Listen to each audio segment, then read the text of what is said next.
How's it going, guys? How's it going, guys? Jax here.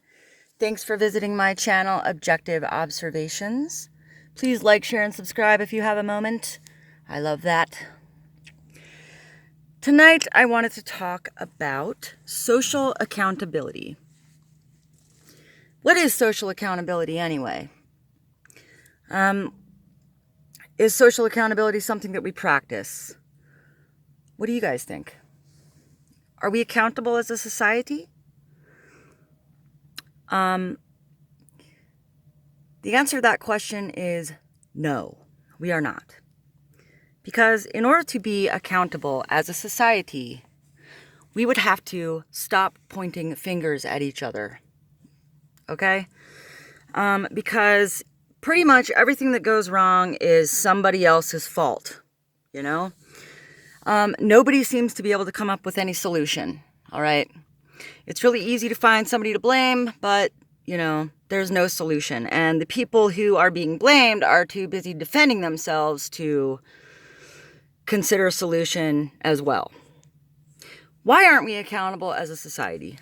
Well, in my opinion, it is the greatest fallacy that religion has perpetuated on mankind.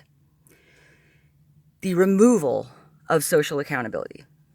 Because religion has taught us that we're born fucked up, that there are bad people that are just born that way. Rapists and murderers and things like that. These are just unfortunate events spawning from the sinful nature of the human collective. Okay? And the rest of us are just victims to this. There's nothing we can do about it. We just kind of have to deal with it.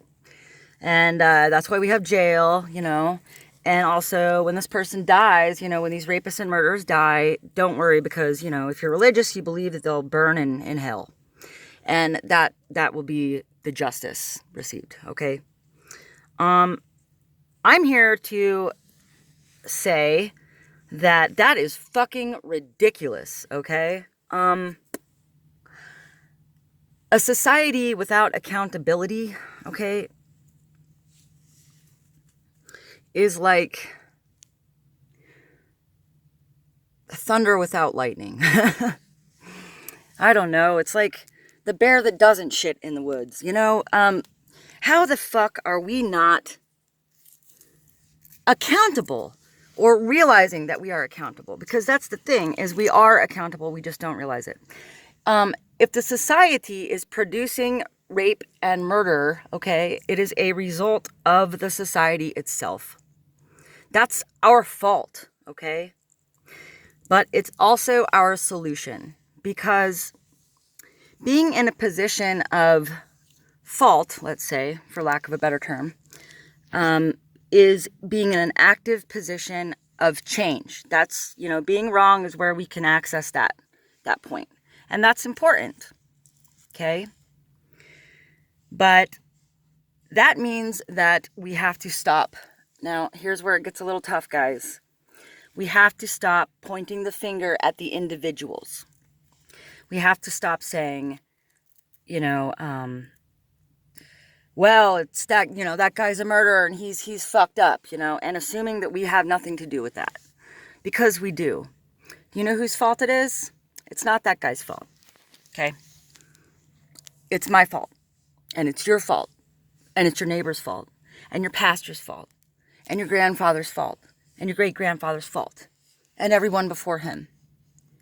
Each and every one of us, okay, are accountable for the state of society and what it produces, because we make up society. We are society, okay? And believe it or not, there is a solution to engineering a society that does not produce those kinds of violent effects, okay? That's another thing that religion has us believing, is that that's just the way it is and there's nothing we can do about it. I'll tell you what, there is something we can do about it, okay? You know, and blaming a perfect God for his imperfect creation, or holding a perfect God accountable for his imperfect creation, is a logical fallacy. It doesn't make any fucking sense. Okay? So, how do we tackle this issue? How do we become accountable? How do we actively take responsibility for society as individuals? Through compassion. Okay? What we're doing isn't working. The lights went out again.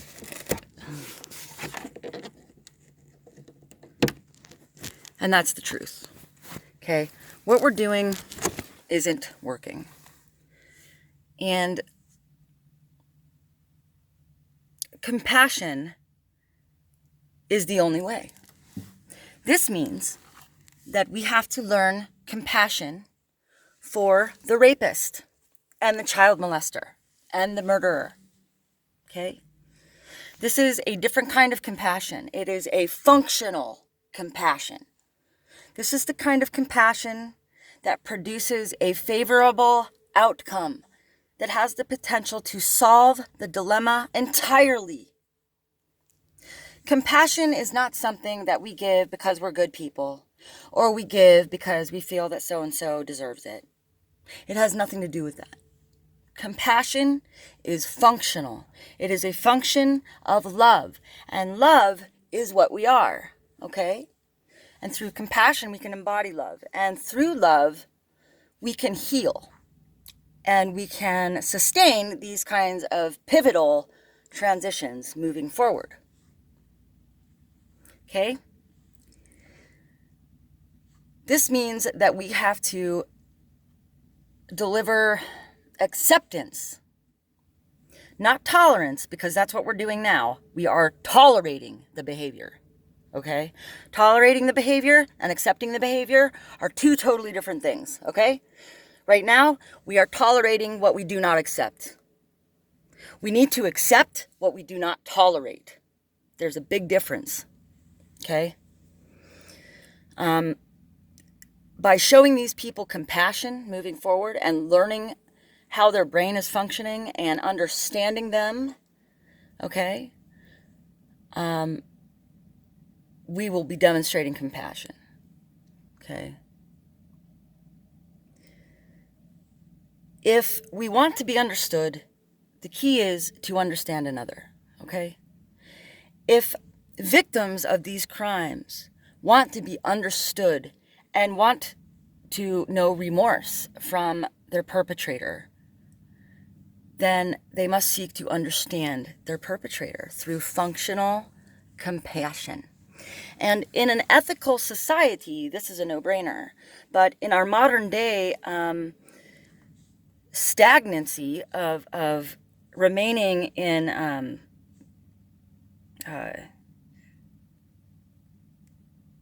morality, because we do live in a moral society, compassion has a different set of terms. We don't understand compassion as a functionality of a health-infused or love-infused way of being. We understand compassion as something that is given on dependent terms.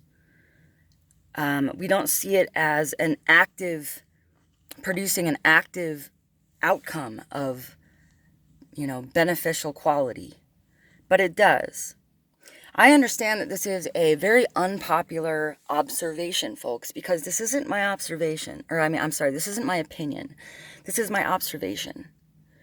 I observe that through functional compassion, we can heal violent crime. Okay? Rape is a perversion of sexuality that stems from the repression or prohibition that we have put on sex. Okay? Saying that sex outside of marriage is a sin is fucking crazy, okay? Not only is sex like the best thing ever, okay? But it is necessary for our continued survival. So, removing the social stigma from sex begins with functional compassion. That's my 2 cents. Poke holes in it. I realize these are unpopular ideals, but they are ideals that we are evolving into as we outgrow morality and move into a more ethical, engineered society, ethically engineered society. Social engineering, it's a thing. Fuck sociology classes. All they do is look around, write shit down, and then have you memorize it, okay? What we need are social engineers. And each and every one of us is a individual part of a greater whole, okay?